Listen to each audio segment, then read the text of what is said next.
Masa kita mesti ngajarin anggota Dewan Komisioner OJK tentang hal-hal yang terkait dengan tata kelola? Aturan standar akuntansi itu sendiri kan keluar dari OJK. Kalau dari secara tata kelolanya mau ngedadak loncat labanya kek, ngedadak surplusnya kek. Kalau tata kelolanya nggak ada anggaran ya udah gitu. OJK ini masalahnya OJK. Benar-benar dilakukan audit lanjutan, audit dengan permintaan khusus ya. Telah mengeluarkan kas yang tidak dipertanggungjawabkan dan belum dipulihkan ya. Dan itu besar loh, 394 miliar dari hanya sekitar 6 triliun, artinya gede itu. Mohon maaf nih ya, kadang-kadang DPR itu kan ngomongnya tapi nggak ada penyelesaian. Nah menurut saya yang gini juga harus dikawal. Korupsi, kolusi, dan nepotisme lah. Terutama hal ini korupsi ya tidak bisa dipertanggungjawabkan. Apalagi di tengah kemungkinan kita akan menghadapi krisis ya. Walaupun belum tentu krisis. Kalau otoritasnya sendiri tidak kredibel, tidak punya trust. Kita pengalaman dulu 98 gitu.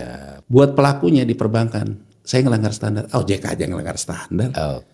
Kenapa saya nggak boleh? Ini kan yang harus kita cegah. Ya dengan segala hormat kita kepada anggota Dewan Komisioner OJK, Anda nih carut marut loh. Tidak carut marut karena tidak dibicarakan saja.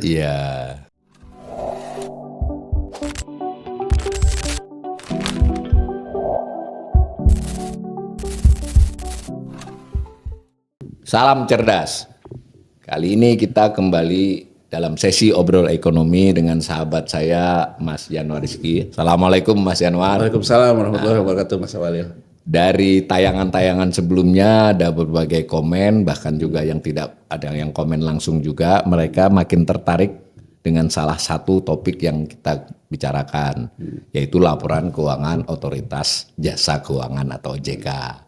Nah, pada tayangan sebelumnya kami bicara OJK terutama sekali dengan maksud literasi agar hal itu menjadi perhatian makin banyak orang, dan dengan demikian kita berharap GCG-nya terus berjalan. Tapi di ujung memang Mas Yanuar sempat mengutarakan beberapa temuan BPK atas laporan keuangan OJK tahun 2023. Nah, kita mau mendalami itu ini sedikit. Baik. Nah, izin saya tayang dulu biar kita semua bisa mengikuti diskusi nanti. Jadi laporan keuangan OJK ya disajikan oleh OJK, itu covernya ya, itu kira-kira berapa itu 200-an halaman. Lalu BPK memeriksa, nah, ada nomornya itu nomor 16A LHP /15/05/2024 bulan Mei kan. Itu laporan hasil pemeriksaan atas laporan keuangan Otoritas Jasa Keuangan. Ya mengulang kembali laporan yang di sini, tapi di atasnya ada kira-kira beberapa halaman opini OJK. Nah, salah satu yang menarik nanti kita lihat apa opininya. Namun ada dokumen lain sambungannya pemeriksaan bernomor 16B, itu adalah laporan hasil pemeriksaan atas sistem pengendalian internal dan kepatuhan terhadap ketentuan perundang-undangan. Ini dokumen tersendiri.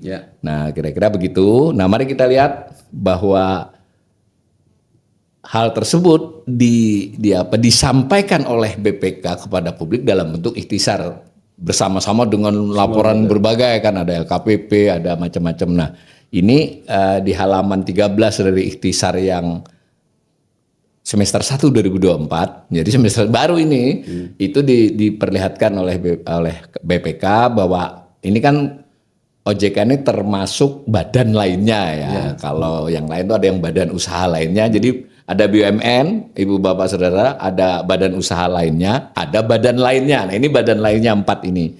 Bank Indonesia, OJK, Lembaga Penjamin Simpanan, dan Badan Pengelolaan Keuangan Haji. Nah, itu ternyata tahun 2023 ini Otoritas Jasa Keuangan memperoleh WDP. Kalau tidak salah ini pertama kalinya ketika dia sudah menjadi OJK. Apa penyebab dia WDP? Nanti kita tanya Bang Yanuar apa saja sih opini itu. Nah, ini ada temuan-temuan tentang berbagai hal ya, itu nanti kita bahas. Lalu next. Nah, ini adalah saya screenshotkan dari laporan hasil pemeriksaan OJK tadi ya. Jadi potongkan ini untuk menjelaskan yang ikhtisar tadi. Yang tadi sumbernya adalah ikhtisar, yang ini di hasil pemeriksaan OJK. Terus 790 miliar ini duitnya ya, tapi sebenarnya nanti kita berbincang dengan Bang Yanuar ini bukan soal duitnya saja kan, kita mau tahu ini substansinya bagaimana. Lalu ada 3 ini yang agak serius di highlight oleh BPK. Terus, nah ini tentang pengeluaran ya, pengeluarannya si OJK di tahun 2023 ya. Nah, karena kaitannya yang tadi di highlight oleh BPK itu ada urusan dengan ini kan. Next. Nah, terakhir bahwa BPK itu tadi salah satu laporannya adalah soal pengendalian internal dan kepatuhan. Nah, itu cukup panjang, itu lebih dari 100 halaman, Ibu Bapak. Ini saya highlight saja salah satu ini yang nanti mendasari tadi temuan tadi kan. Nanti untuk hal-hal ini nanti akan kita bahas lebih lanjut. Kira-kira pengantarnya itu ya. Nah, maka kita mulai dulu dengan berbincang kepada Bang Yanuar ini adalah soal kita sudah sampai ya pada bahwa OJK ini harus diaudit oleh BPK sebagai auditor independen dan itu sudah diatur oleh undang-undang. Kemudian dia harus menyampaikan kepada DPR yang mewakili kita semua rakyat kan. Ini sebenarnya pemegang sahamnya rakyat kan kalau begini caranya. Diwakili oleh DPR dalam hal ini Komisi 11 kan begitu. Nah, kemudian terkait itu juga sebenarnya seperti pemerintah mengajukan APBN, si OJK ini juga mengajukan RKA kan kepada DPR, harus setuju DPR dan seterusnya. Nah, lalu ketika diperiksa tadi ada penyebutan WDP ya. Nah, jadi mungkin langsung aja Mas Yanuar menjelaskan macam-macam itu dan masuk ke kenapa jadi WDP secara substantif ya. Nanti angka-angka kita bisa periksa lagi. Silakan. Oke. Kalau opini dari auditor dalam hal ini BPK, pertama dia mengacu kepada standar akuntansi ya. Jadi artinya tadi juga disebut mengacu kepada standar akuntansi OJK. Nah, dia akan mengatakan wajar tanpa pengecualian kalau disajikan sudah berdasarkan standar akuntansi OJK yang tadi dia sebutkan. Nah, dia juga bisa mengatakan wajar dengan pengecualian. Jadi ada hal-hal yang dia kecualikan, ya. Tidak wajar berarti. Tidak wajar, ya tidak wajar, tapi ada yang kecuali beberapa hal. Kecuali beberapa hal. Karena nanti kalau tidak wajar, seluruhnya tidak wajar, dia akan mengeluarkan opini tidak wajar. Oh, opini ketiga ya. Kalau dia juga kemudian begitu meriksa datanya terlalu out-outan, gitu ya, atau kemudian tidak ada yang bisa dia periksa, dia tidak memberikan pendapat. Jadi ada 4. Jadi, nah sekarang kita fokus ke wajar dengan pengecualian. Kalau kita lihat seperti kita bahas di podcast sebelumnya, ini penyebabnya dengan pengecualian pertama itu adalah yang pertama terkait dengan OJK menganggap ada beberapa rekening di OJK itu rekening rahasia yang sudah kita bahas juga di podcast sebelumnya, yang itu menurut BPK mereka menganggap itu pengecualian karena seperti saya katakan. Kalau dokumen rahasia kan harus ada konsensus politik dulu, seperti dulu pernah ditempuh BI terhadap untuk anggaran moneter, termasuk DPR operasi pasar, termasuk DPR gitu ya. Nah, karena itu belum ada, maka dia akan kecualikan. Jadi dia hanya dikasih angka besarnya, teknisnya ya Mas Aulil ya. Jadi mungkin ada satu gelontor anggaran, angka besar dilihat, begitu dia mau ngelihat detailnya, OJK mengatakan ini rahasia. Nah, berarti dia mengecualikan karena dia tidak melihat detailnya. Jadi kalau saya auditor, angka ini wajar berdasarkan angka besarnya. Tapi kecuali kalau nanti ada apa-apa di angka detailnya yang tidak saya tidak bertanggung jawab. Saya tidak bertanggung jawab. Nah, ini yang pertama. Yang kedua sebetulnya terkait dengan temuan Mas Walil. Ya, jadi terkait dengan temuan. Jadi kalau dengan pengecualian yang tadi, nah kalau yang kedua ini sebenarnya terkait dengan temuan. Jadi dia memberikan temuan, ya. Temuannya itu kalau kita lihat tadi yang Mas Walil sudah tayangkan gitu ya, itu semakin jelas yang kita bicarakan kemarin ya. Kalau kita lihat di laporan pemeriksaan BPK yang bukan ikhtisar, yang detailnya, di situ jelas gitu bahwa seperti yang kita katakan kemarin. Bahwa masalahnya ada insentif. Jadi kalau di OJK, Jasprot itu namanya insentif organisasi. Jadi kalau insentif organisasi ini diberikan kepada seluruh pegawai. Seluruh pegawai biasanya dasarnya berapa kali gaji dan sebagainya. Nah, kalau di BUMN dan sebagainya, untuk yang namanya board ataupun anggota Dewan Komisioner namanya tantiem. Kalau di sini namanya insentif individu. Tapi sama saja. Intinya adalah tantiem. Jadi ketika kita ngomong imbalan organisasi itu dibagi kepada seluruh karyawan non anggota Dewan Komisioner. Ya. Nah, kalau yang terkait dengan prestasi individu itu terkait dengan anggota Dewan Komisionernya. Ya. Yang tadi yang terkait seluruh organisasi 400 miliaran. Yang kemudian terkait individu 360 miliar total 760. Tapi kan yang 400 dibagi 1000 jutaan umat. Enggak, 4.000 umat. Kalau yang 300 ya dibagi anggota Dewan Komisioner jumlahnya sekarang berapa? 10 kalau nggak salah ya. Ya jadi pembaginya lebih sedikit orangnya. Jadi angkanya jelas lebih besar yang di atas. Nah ini sebetulnya wajar-wajar saja Mas Awalil. Nah, kalau seperti saya katakan tadi ada di RKA 2022. Karena 2023. Enggak, justru OJK itu mempermasalahkan, BPK itu mempermasalahkan. Iya. Ini memberikan imbalan organisasi dan insentif individu 2022. Tapi dibukukan di 2023. Nah, ini tidak sesuai standar. Tidak sesuai standar. Tidak sesuai standar, makanya BPK mengatakan ini dilakukan restatement. Jadi restatement itu begini. Ini harus dibukukan di buku 2022. Ya. Nah, 2022 dulu kan oleh OJK diberikan pendapat oleh BPK wajar tanpa pengecualian, WTP. Karena tidak ada yang ini. Tidak ada yang ini. Nah, kalau misalnya itu dilakukan restatement, berarti angka yang tadi 760 miliar itu Mas Awalil dipindahkan ke buku 2022. 2022 diaudit ulang lagi nanti karena restatement. Kalau restatement tetap harus diaudit ulang. Jadi tapi intinya adalah bahwa berdasarkan standar akuntansi seperti yang dalam laporan pemeriksaan detailnya dari BPK ini terkait dengan kinerja di 2022. Makanya pembebanannya pun harus di buku 2022.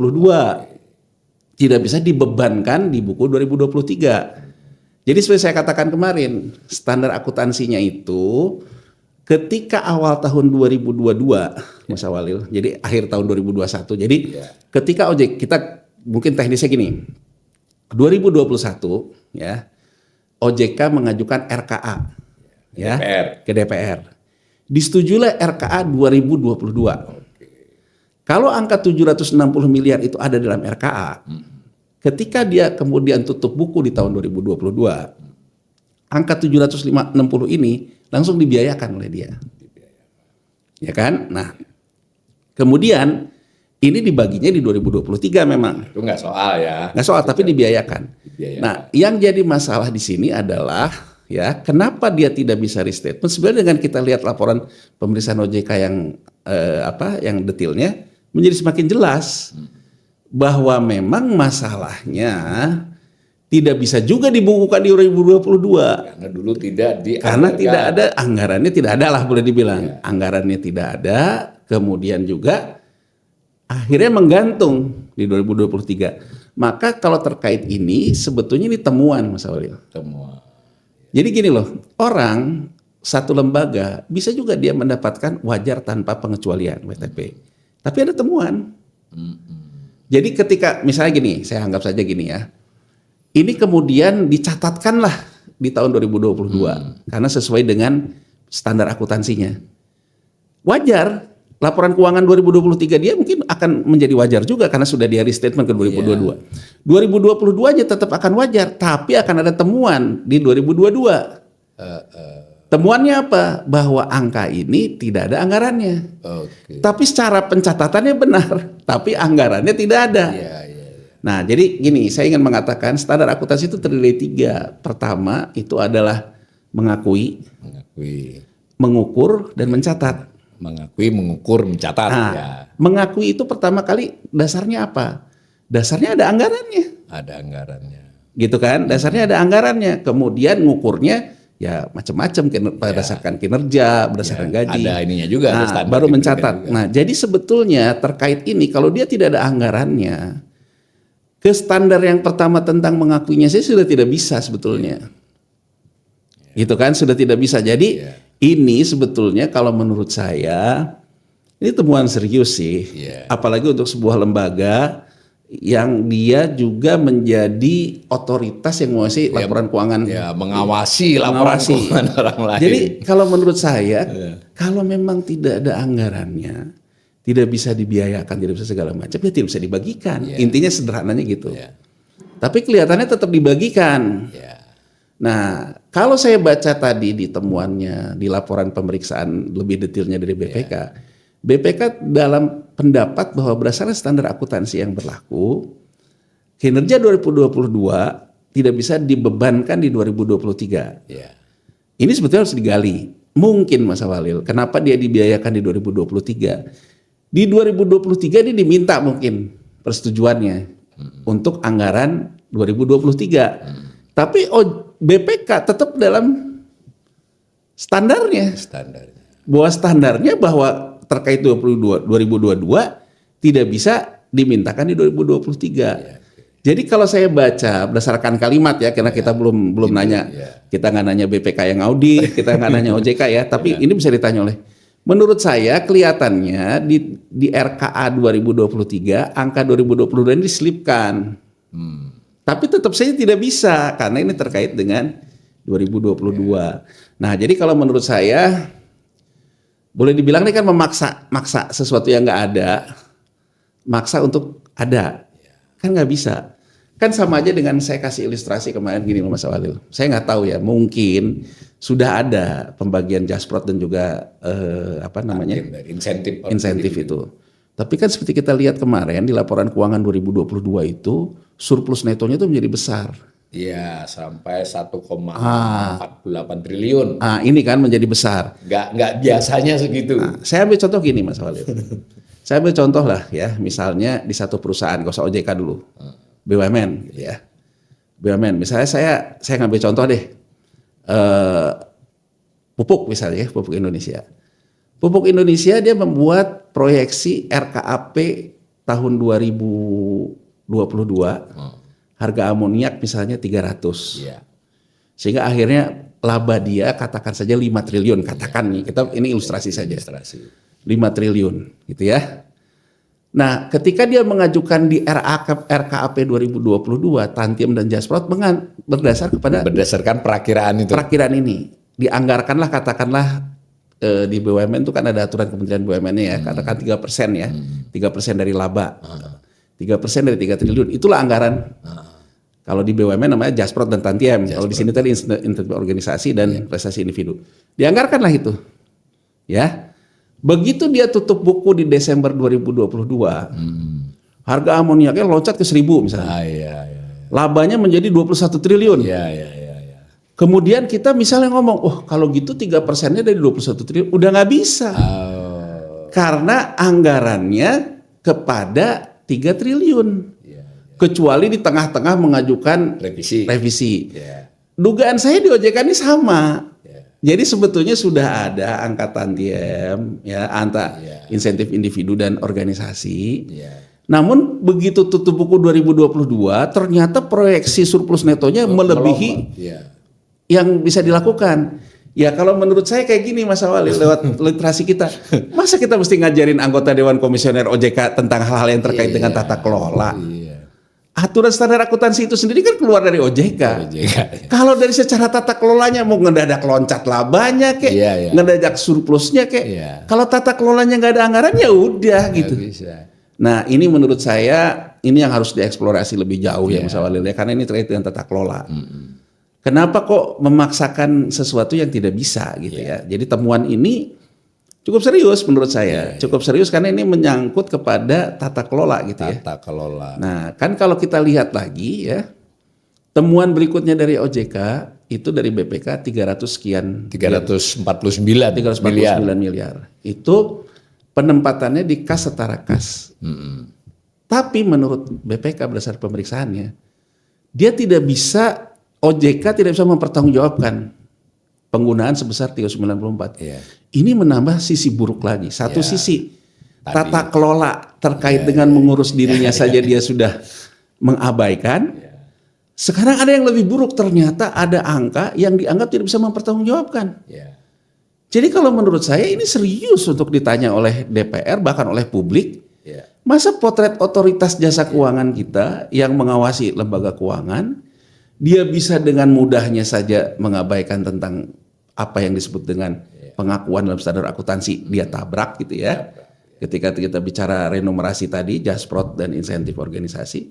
Kedua juga dia punya angka yang tidak bisa dia pertanggungjawabkan. Ya kan? Jadi menurut saya ini menambah sisi, loh ini kok seperti ini. Nah, kemudian yang tadi Mas Awali tadi juga tunjukkan ya. ternyata ada yang angkanya kecil dalam temuan 5 miliar. 5 miliar.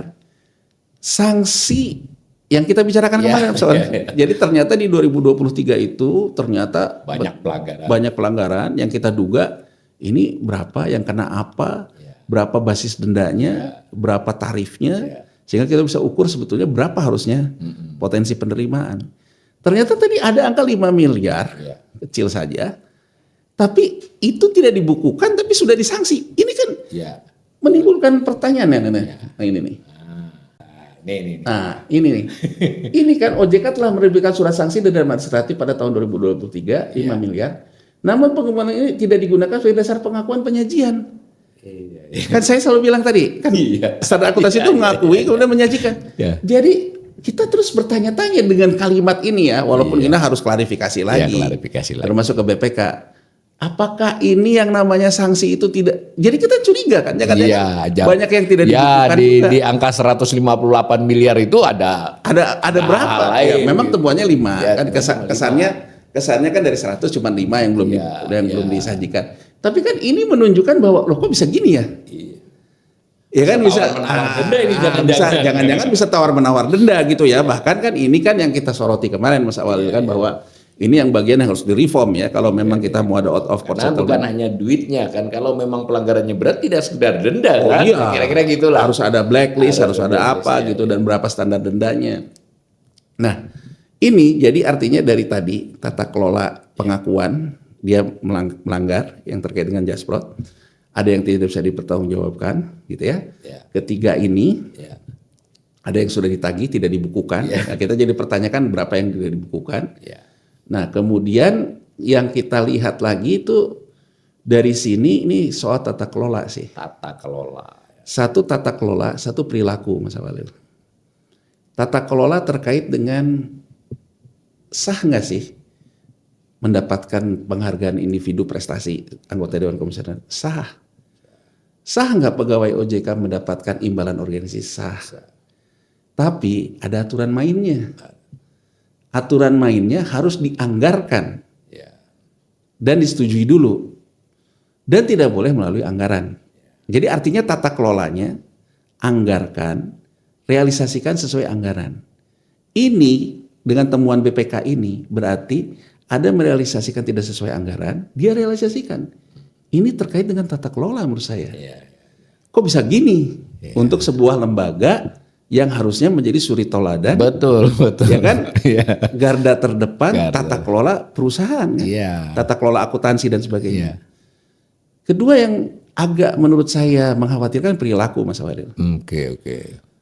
Terkait perilaku ini di mana indikasinya di laporan BPK ini? Ada angka yang tidak bisa dipertanggungjawabkan 390 miliar. Ada angka denda yang walaupun 5 miliar tidak dibukukan. Jadi menurut saya ini kok bisa begini? Ini bukan sekedar angka, ini mencerminkan sesuatu yang lebih serius. Perilaku ya, kalau perilaku ini kan sudah menjurus kita kepada kesepakatan kita sebagai bangsa untuk anti korupsi kan? Kalau perilakunya kayak gini, kita kan meragukan nih. Ini ada apa gitu? Kalau yang ini tadi ya memang kalau Tantia sama Jasprot boleh dibagi, tapi sesuai anggaran gitu loh. Kalau yang ini terkait perilaku nih. Kok bisa ada keluar uang, tidak ada pertanggungjawabannya. Ada ngambil denda, tidak ada pembukuannya. Ini kita meragukan. Biar pemirsa tajam melihat angka-angkanya nih.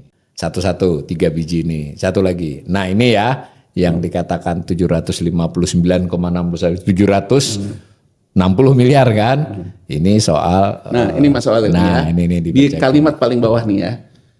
Seandainya beban kegiatan administratif ya tahun 2023 yang digunakan untuk membayar kegiatan OJK 2022 tidak disajikan sebagai 2023. Jelas. Jelas bahwa ini terkait dengan Jasprot, imbalan individu 2022 tidak bisa pakai buku 2023. Ini temuan BPK lah ini. BPK. Jadi dari temuan BPK ini, dari kalimat ini aja kita udah tahu bahwa di 2022 angka 759,61 ini nggak ada di anggaran. Buat para pemirsa, selain memang substansifnya serius ini, secara angka pun luar biasa karena total beban OJK itu hanya di kisaran 7,4 triliun. Ini kan 10% kan? Ya. Dan gini kan nggak main-main kan? Coba kita lihat ke yang kedua. tabelnya deh. Tabelnya. Yang insentif organisasi berapa terus individu berapa. Nah, ini. Bukan yang satu lagi yang Paling bawah. Nah, paling ini. bawah. Right. Angka 700 itu ada 401 miliar. Iya.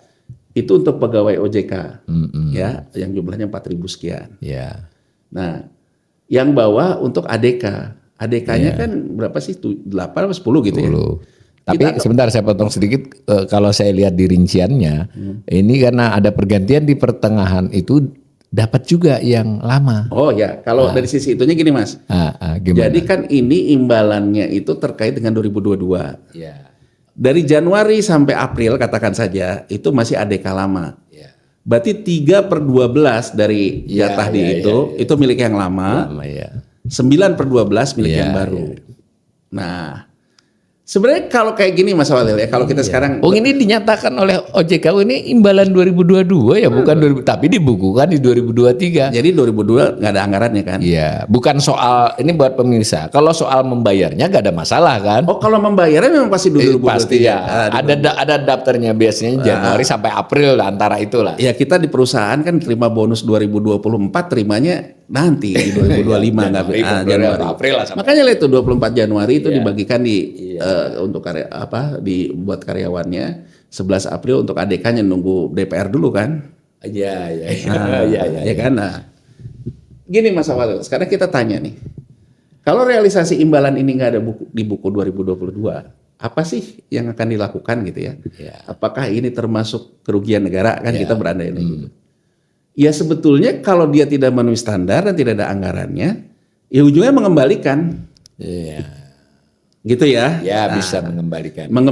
Jadi mengembalikan karena ini tidak ada anggarannya, selesai. Bukan hak dia lah. Bukan hak dia mengembalikan, cuman kan cerita ini tetap walaupun pada akhirnya semua mengembalikan, tapi cerita carut marut anggota Dewan Komisioner menentukan sebuah kebijakan seolah-olah tidak patuh kepada standar ini kan menjadi catatan serius untuk sebuah lembaga kayak OJK. Ini masalahnya OJK. Seperti OJK gitu. Jalan lainnya mungkin yang diusahakan membuat itu jadi anggaran ya. Tapi kalau kita lihat temuan BPK tadi 2022 gimana pun nggak bisa dipakai di 2023. Jadi kalaupun dia ibaratnya baru mengusahakan anggaran ini 2023 diajakkan DPR. Kalau nanti DPR juga setuju, DPR juga bermasalah gitu loh. Dalam artian kepada sesuatu yang tidak bisa diakui, dia tahu-tahu mengakui kan ibaratnya gini loh Mas Walil. Backdated itu loh. Backdated kan nggak boleh. Jadi kalau menurut saya kalau ngelihat gini ini udah offset kalau main bola. Kalau dia kena VAR ini udah offset. Kalau satu-satunya peluang dikembalikan itu uang. Iya, VAR aja. Kalau gawangnya nggak jadi gitu. Jadi satu-satunya peluang tuh dikembalikan.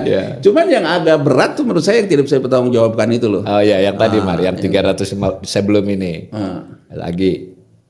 Ini nih. Satu dulu. Nah ini 394,1 miliar.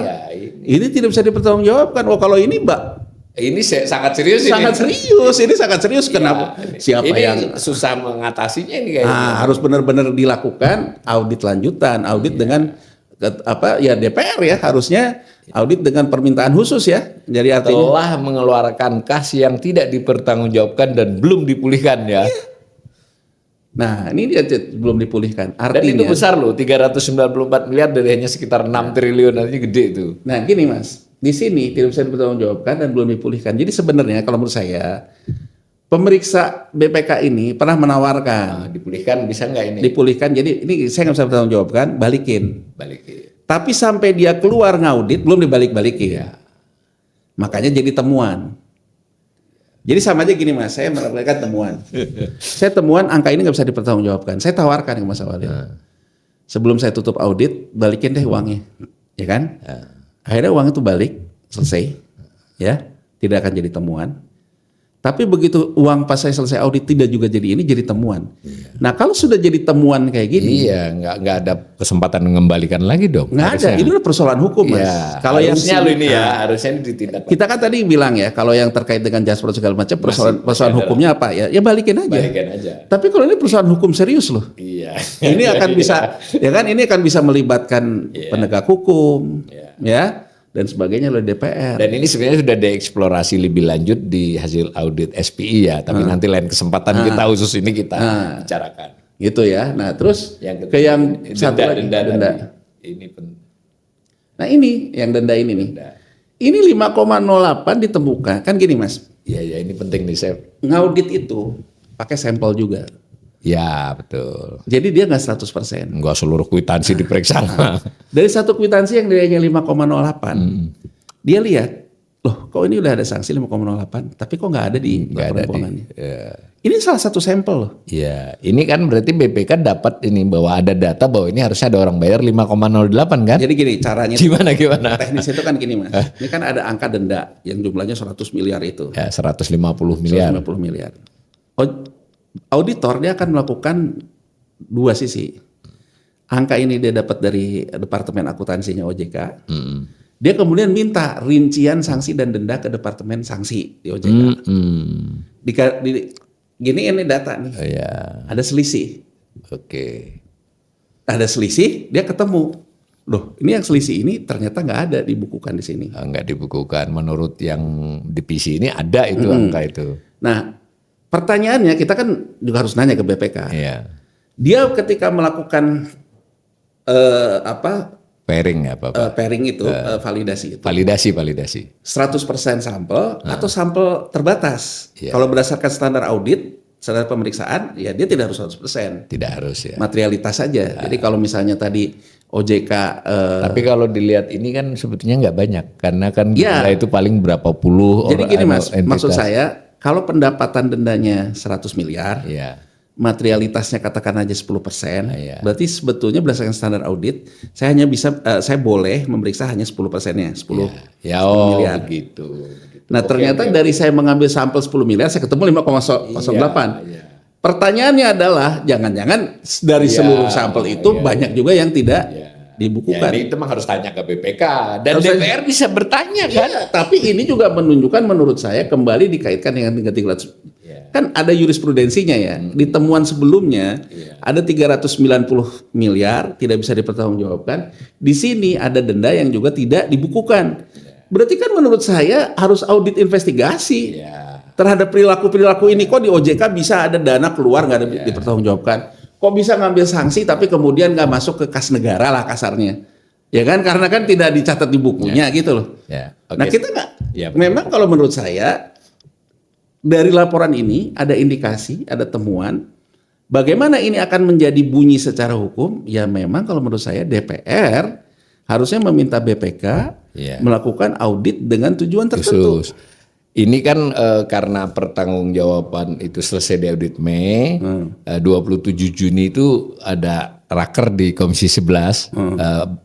OJK menyampaikan ini, nah ada pemberitaan sih rame-rame begitu ya, nah, anggap itu sudah berlalu. Lah sekarang ini kan anggota DPR-nya lain, Komisi 11-nya juga orangnya mungkin nggak sama. Mungkin nggak Komisi 11 itu memanggil untuk urusan ini? Oh iya, kan tidak ada batas waktu putus. Ya, jadi kan gini loh, yang harus dicermati juga kan, ya saya juga baca rame-ramenya.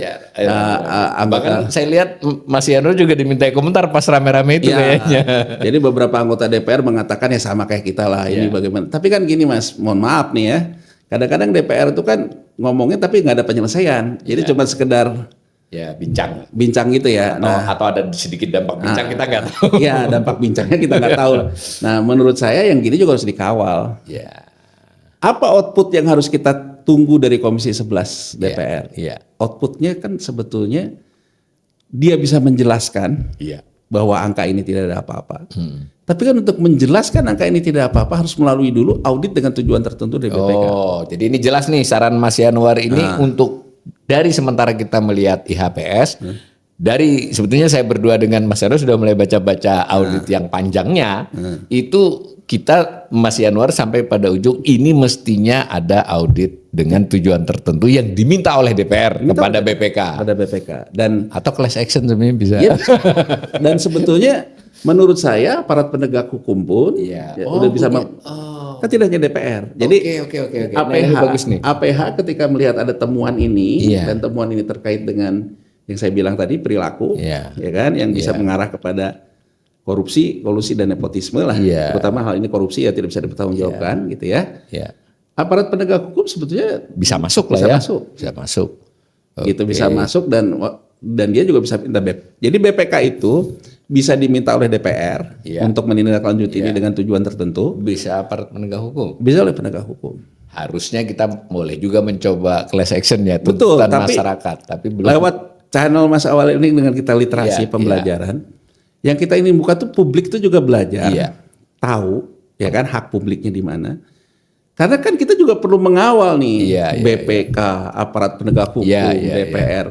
Ya kayak gini tuh ibaratnya kalau omongan warung kopi tambah mahal lah biaya Iya. biaya 86-nya. Kan kita tidak mau 86 juga. Iya. Sesuatu yang salah harus salah. Ya, Sesuatu karena yang ini urusannya bukan peristiwa ini saja. Betul. Apa yang dibalik ini menurut Mas Yanwar tadi ada soal kepatuhan terhadap standar, ada soal perilaku individu dan ini teladan OJK ini bagi yang lain. Dan selanjutnya lagi kan ini terkait dengan kalau karut marut pengelolaan industri keuangan seperti ini kita makin rawan kan kira-kira Nah ini begitu. masalah yang ingin saya katakan ya. Sebetulnya dari poin ini kita nggak mengharapkan juga kita punya otoritas yang tidak punya kredibilitas. Oke. Apalagi di tengah kemungkinan kita akan menghadapi krisis. Ya, walaupun belum tentu krisis. Yang jelas tantangannya makin berat. Tantangannya makin berat. Nah begitu nanti misalnya terjadi sesuatu, kalau otoritasnya sendiri tidak kredibel, tidak punya trust, kita pengalaman dulu 98 gitu. Iya, pelaku industrinya bisa melakukan tindakan panik ya. Dalam artian gini loh, buat pelakunya di perbankan, saya ngelanggar standar, OJK aja ngelanggar standar. Oke. Kenapa saya nggak boleh? Ini kan yang harus kita cegah. Pasar modal. Pasar modal. Jadi menurut saya, Dewan Komisioner OJK ini, ADK ini, sebelumnya udah mulai ada sikap tegas loh terhadap ini. Iya. Kalau salah ya memperbaiki diri, Iya. sehingga ada reformnya. Iya. Bukan seolah-olah ya nggak dibicarakan di publik, hilang sendiri deh. Nah jadi lewat sini kita tuh pengen OJK ini berbenah juga gitu, karena ini serius gitu. Anda sudah melakukan sebuah tata kelola yang tidak sesuai berdasarkan audit BPK, bukan karena kita, Iya. ya kan? Iya. Ada juga perilaku yang cenderung bisa mengarah ke tidak bisa ditanggungjawabkan. Nah artinya Dewan Komisioner OJK harus mengembalikan kepercayaannya. Iya. Ya setidaknya buat kita berdua Iya. dalam artian yang memang mempertanyakan yang mempertanyakan bahwa urusan tadi yang 750 miliar itu apa sih solusi dia? Iya, yang 350 apa? Apa solusi dia? Iya. Yang tidak dibukukan apa solusi dia? Iya. Tapi kan kembali lagi kita tidak mengaudit cerita, Mas. Iya. Publik pun tidak mendengarkan cerita. Ya, Cerita itu kan harus diaudit lagi. Iya. Pilihannya oleh BPK kan. Iya. Nah, nanti BPK hasilnya gimana ya kita ya. lihat lagi. Ini saya kasih informasi sedikit ya. Jadi ini OJK beri laporan ya kira-kira bulan April ya, awal April, selama kurang lebih sebulan setengah diaudit oleh BPK, keluar awal Mei. Nah kemudian dibicarakan di DPR 27 Juni. Tapi si IHPS belum keluar. IHPS ini kan hanya semacam publikasi saja. Nah IHPS baru 2 bulanan yang lalu kan. Nah di dalam IHPS itu diceritakan soal ini tadi secara ringkas. Nah gitu. Nah sempat rame pada waktu rame Juni kan IHPS-nya belum ada tuh. Jadi kita hanya dapat berita rapat DPR. Ini kan udah ketambahan info lagi, makanya sempat rame lagi ketika ada IHPS kan. Nah ini bukan kita mau ngeramekan, tapi ini memang serius.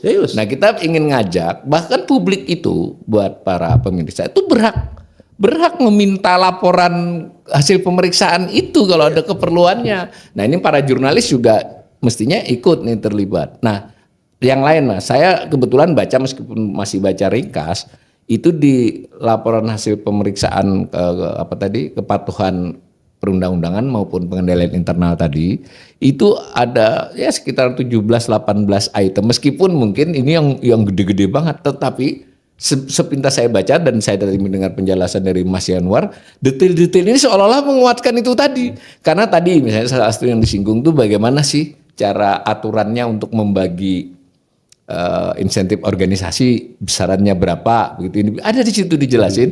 Nah, artinya ketika OJK BPK mengutarakan itu ada kalimat-kalimat yang apa ya, meskipun samar ya, tapi kan minta ketegasan hal ini. Nah, saya lihat di hasil pemeriksaan itu kan juga ada jawaban dari dicantumkan tanggapan dari OJK-nya. Nah, beberapa tanggapan itu ditanggapi lagi oleh BPK, dimintai tindak lanjut.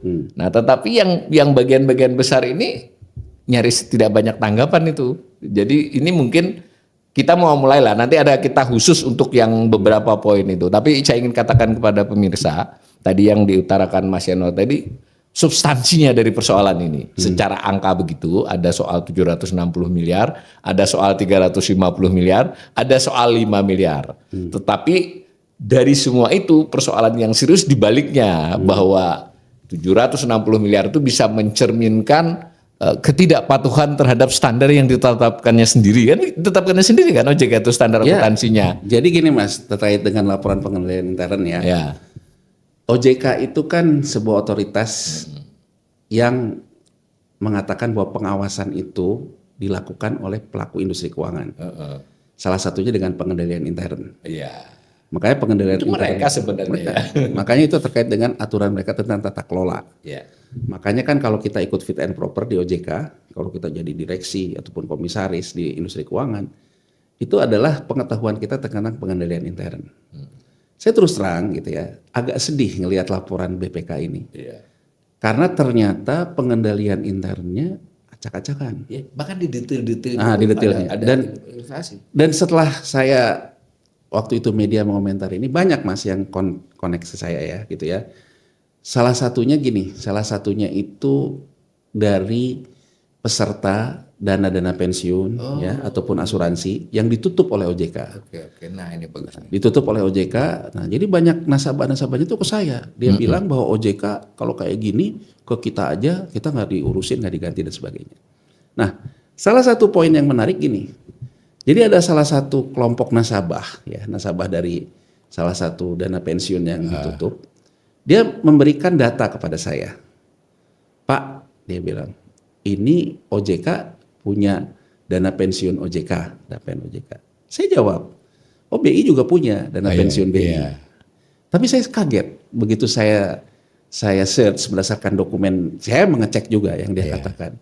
Dia bilang memang boleh Pak, ketika di dana pensiunnya itu, dana pensiun OJK, yang di pengawasnya pejabat aktif OJK. Oh masa, saya bilang. Karena seingat saya kalau dana pensiun BI yang punya yayasan pensiun BI, yayasan, dia buat yayasan dana pensiun, jadi tidak ada kaitan dengan organisasi. Tidak kaitan dengan BI-nya. Nah, karena saya mencoba mengatakan dari sekelompok nasabah ini, saya search, saya juga cukup kaget.